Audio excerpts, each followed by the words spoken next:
अत्यंत मानवतेला संवेदना आणणारी आणि काळीबा फासणारी घटना आहे.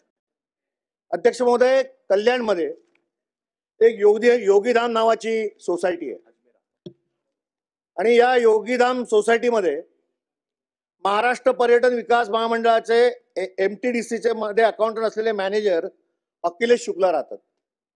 हे अखिलेश शुक्ला ज्या इमारतीमध्ये राहतात त्या इमारतीमध्ये विजय कलविट्टेकर नावाचे एक मराठी ग्रस्त राहतात.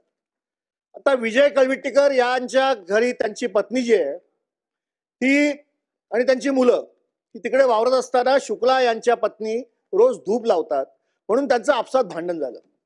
साहेब, भांडण एवढं विकोपाला गेलं की ते असं म्हणाले की तुम्ही काय बघता पोलीस स्टेशनला, मुख्यमंत्री कार्यालयातून एक फोन येईल, तुम्हाला परत यावं लागेल. ते असं म्हणतात की तुम मराठी गंदे लोग, तुम मच्छी मटन खाते हो, झोपड़पट्टी में रहते हो, तुम मराठी नीच हो, तुम्हारी औकात नहीं है बिल्डिंग में रहने.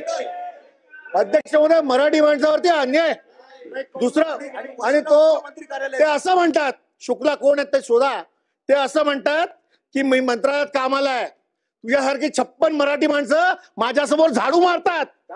अध्यक्ष महोदय, हा मराठी माणसाचा अपमान आहे. कोण आहे शुक्ला? आणि लाल दिव्याचे गाडीवरती लाल दिवा लावून फिरतात, कधी येतात कधीही जातात आणि मराठी माणसाची गळचेपी या महाराष्ट्रात होते. अध्यक्ष महोदय, हे कोण आहेत? हे तोटी आहेत का? हे अधिकारी असतील आणि मुख्यमंत्री कार्यालयातून फोन येईल. ठीक आहे, मुख्यमंत्री कार्यालयातून फोन येईल, पोलीस स्टेशनला तुमची केस घेतली जाणार नाही. एवढी दादागिरी असेल तर या महाराष्ट्रात मारलं सर्वांना आणि त्याने बाहेरची लोक आणून सगळ्यांनी त्या मराठी माणसाला मारहाण केली. तो माणूस आज हॉस्पिटलमध्ये सिरियस आहे. या महाराष्ट्रामध्ये जर ही परिस्थिती मराठी माणसावर असेल तर महाराष्ट्रातील मराठी माणूस हे सहन करणार नाही. अध्यक्ष महोदय, सन्माननीय सदस्य सुनील प्रभू साहेबांनी एक महत्वाचा मुद्दा उपस्थित केलेला आहे. हा महाराष्ट्र शिवशाहू फुले आंबेडकरांचा नाहीये का?